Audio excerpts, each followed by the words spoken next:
Uma vida com propósitos. Dia 39. Equilibrando sua vida. Vivam com um devido senso de responsabilidade, não como homens que não conhecem o significado da vida, mas como aqueles que o conhecem. Efésios 5:15.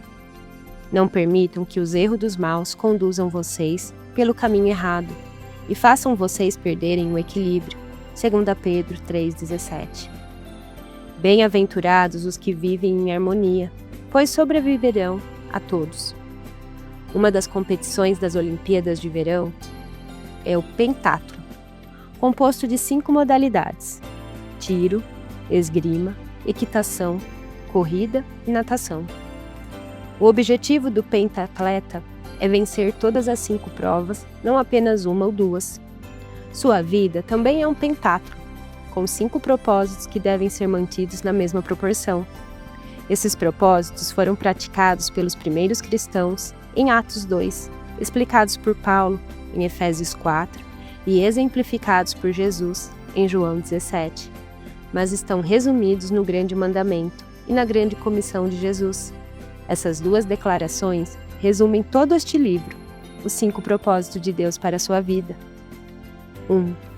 Ame a Deus de todo o coração. Você foi formado para o prazer de Deus. Então, seu propósito é amar a Deus por meio da adoração. 2. Ame o próximo como a si mesmo. Você foi formado para servir. Então, seu propósito é demonstrar amor às outras pessoas por meio do ministério. 3. Vá e faça discípulos. Você foi formado para uma missão. Então, seu propósito é compartilhar a mensagem de Deus por meio do evangelismo. 4. Batize-os. Você foi formado para fazer parte da família de Deus. Então, seu propósito é se identificar com a Igreja do Pai por meio da comunhão. 5. Ensine-lhes todas as coisas. Você foi formado para se tornar semelhante a Cristo. Então, seu propósito é amadurecer por meio do discipulado. Um compromisso sério com o grande mandamento e com a grande comissão fará de você um grande cristão. Manter os 5 propósitos em igualdade não é nada fácil. Todos tendemos a exagerar nos propósitos que nos despertam maior paixão e a negligenciar os outros. As igrejas fazem a mesma coisa, mas você pode manter sua vida equilibrada e estável, juntando-se a um grupo que haja incentivo mútuo à responsabilidade, de modo que você possa avaliar regularmente a sua saúde espiritual, registrar seu progresso em um diário pessoal e transmitir o que aprendeu a outros. Essas 4 atividades são importantes para que a vida seja dirigida por propósitos. Se você deseja seriamente se manter no caminho certo, precisará desenvolver esses hábitos. Converse sobre o assunto com um companheiro espiritual ou no grupo. A melhor maneira de assimilar as ideias deste livro é discuti-las com outras pessoas no ambiente de um grupo da igreja. A Bíblia diz: como o ferro torna cortante o ferro, de igual modo as pessoas podem aperfeiçoar umas às outras. Provérbios 27:17. Aprendemos melhor em comunidade.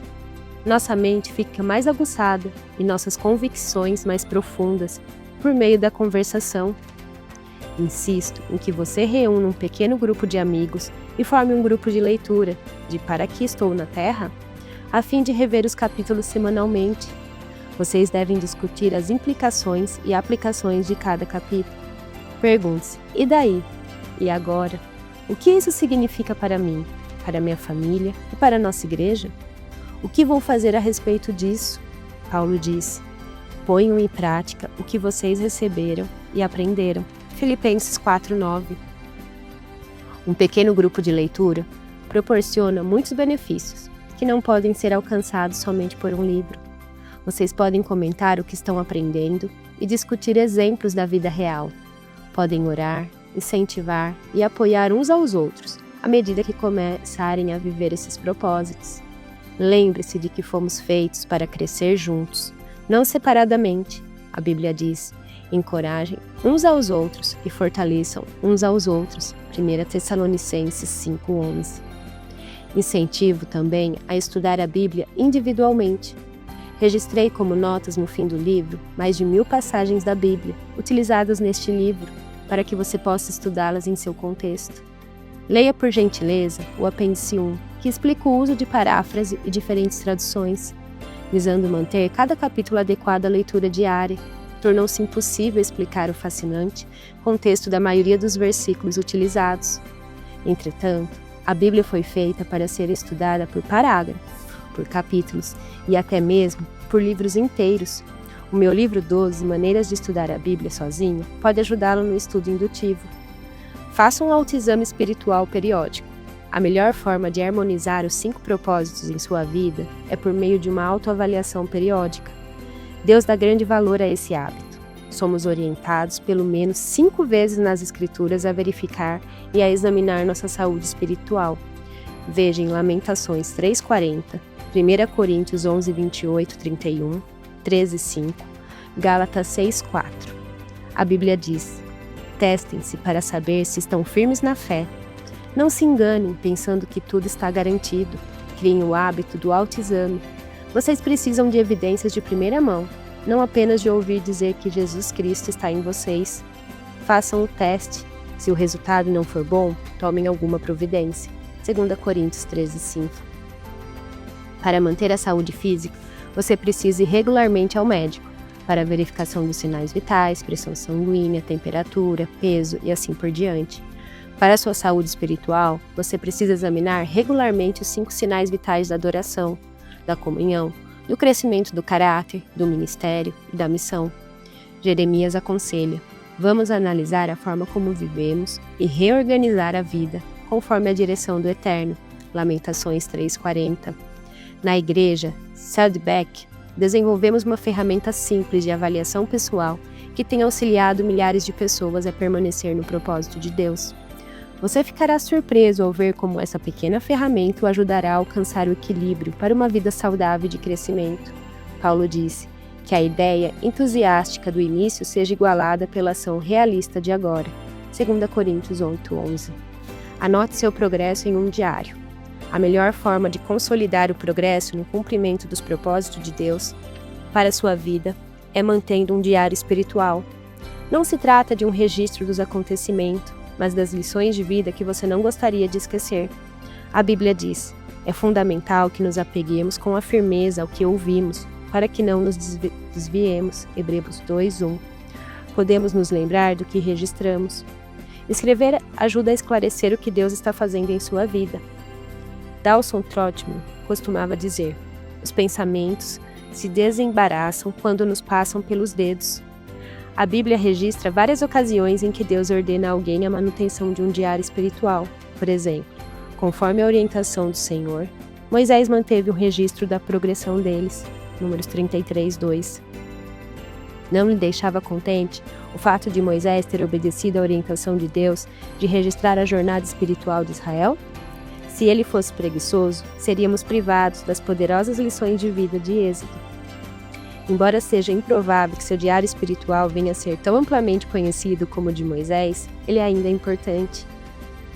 Na NVI, lemos: Moisés registrou as etapas da jornada deles. Sua vida é uma jornada, e uma jornada merece um diário. Espero que você, tendo uma vida dirigida por propósitos, escreva sobre as fases de sua jornada espiritual. Não anote apenas o que for agradável. A exemplo de Davi, registre suas dúvidas, temores e lutas com Deus. As maiores lições vêm do sofrimento, e a Bíblia diz que Deus mantém um registro de nossas lágrimas. Veja Salmos 56:8. Sempre que ocorrer problemas, lembre-se de que Deus os utiliza para cumprir todos os 5 propósitos em sua vida. Os problemas vão forçá-lo a se voltar para Deus e o farão buscar uma comunhão mais íntima com os outros, construir um caráter semelhante ao de Cristo e exercer um ministério. Também vão gerar um novo testemunho. Todo problema é dirigido por propósitos. Bem no meio de uma experiência dolorosa, o salmista escreveu: que isso fique escrito para que os nossos descendentes saibam que o Senhor Deus fez e para o que o louvem aqueles que ainda vão nascer. Salmo 102:18. Você deve às futuras gerações a preservação do relato de como Deus o ajudou a cumprir os propósitos dele neste mundo. Trata-se de um testemunho que continuará a ser dado muito tempo depois que você estiver no céu. Transmita aos outros aquilo que você sabe. Se você quer continuar crescendo, a melhor forma de aprender mais é transmitir o que já aprendeu. Quem abençoa os outros é muito abençoado. Quem ajuda os outros também recebe ajuda. Provérbios 11, 25. Quem passa adiante suas impressões, obtém ainda mais de Deus. Agora que você compreende o propósito da vida, é sua responsabilidade levar adiante essa mensagem. Deus o está convocando para ser seu mensageiro, como lembra Paulo. Agora, quero que você diga essas mesmas coisas a seguidores que possam ser designados para transmitir isso aos outros. 2 Timóteo 2:2. Neste livro, passei a você o que aprendi com outras pessoas sobre o propósito da vida. Agora chegou sua vez de transmitir esses conhecimentos. Você provavelmente conhece centenas de pessoas que não sabem qual o propósito da vida.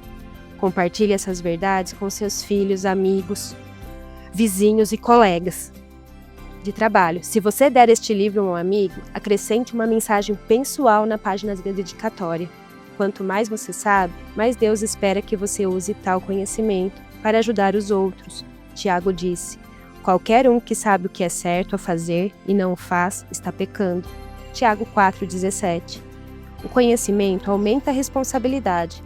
Transmitir o propósito da vida, porém, é mais que uma obrigação. É um dos grandes privilégios de nossa existência. Imagine como o mundo seria diferente se todos conhecessem seu propósito. Paulo disse: se você ensinar essas coisas aos outros seguidores, será um bom servo de Cristo Jesus. 1 Timóteo 4,6. Tudo é feito para a glória de Deus. O motivo que nos leva a transmitir o que aprendemos é que tudo será para a glória de Deus e o crescimento do reino.